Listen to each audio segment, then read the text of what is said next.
கடைகளில் விற்கிற மசாலா பாக்கெட் எல்லாமே கண்டிப்பாக ப்ரிசர்வேட்டிவ் கலந்திருப்பாங்க. ஏன்னா அதில் வண்டு பூச்சி வைக்காமல் இருக்கிற மாதிரி. அதுக்கு நம்ம வீட்டிலையே மிக்ஸி ஜார்லேயே நமக்கு தேவையான மசாலா அரைச்சிக்கலாம். நீளமான காஞ்ச மிளகாய் 100 வாங்கி அதை என்ன செய்வேன்னா ஒரு ஃபுல் டே வெயிலில் இந்த மாதிரி வச்சு நல்லா காய விட்டுருவேன்.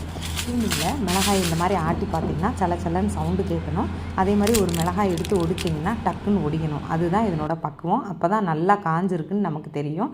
இப்போது இதை அப்படியே மிக்ஸி ஜாரில் போட்டு அரைக்கிறவங்களும் இருப்பாங்க. ஆனால் இதனுடைய காம்பை கண்டிப்பாக ரிமூவ் பண்ணிடுங்க. ஏன்னா காம்போடு போட்டு அரைக்கும் போது அதில் ஒரு பவுடர் தன்மை இருக்கும். அது இதனோட டேஸ்ட்டை கெடுத்துரும். மிக்ஸி ஜாரில் இப்போ காம்பை ரிமூவ் பண்ணிவிட்டு கம்ப்ளீட்டாக போட்டு ஃபஸ்ட்டு ஒரு சுற்றுனீங்கன்னா பாதி ஆகிடும். அதுக்கப்புறம் மீதி மிளகாயும் போட்டு ஃபில் பண்ணிட்டிங்கன்னா ஒரு ஜாருக்கு கம்ப்ளீட்டாக அரைச்சி எடுத்துடலாம். இது எனக்கு எப்போவுமே ஒரு மாதத்துக்கு வரும். மாதத்துக்கு ஒரு தடவை நம்ம பண்ணிக்கலாம். நமக்கு பணமும் மிச்சமாகும். அதே மாதிரி ப்ரிசர்வேட்டிவ் இல்லாத ஒரு மசாலாவும் நமக்கு கிடச்சிரும். ட்ரை பண்ணி பாருங்கள்.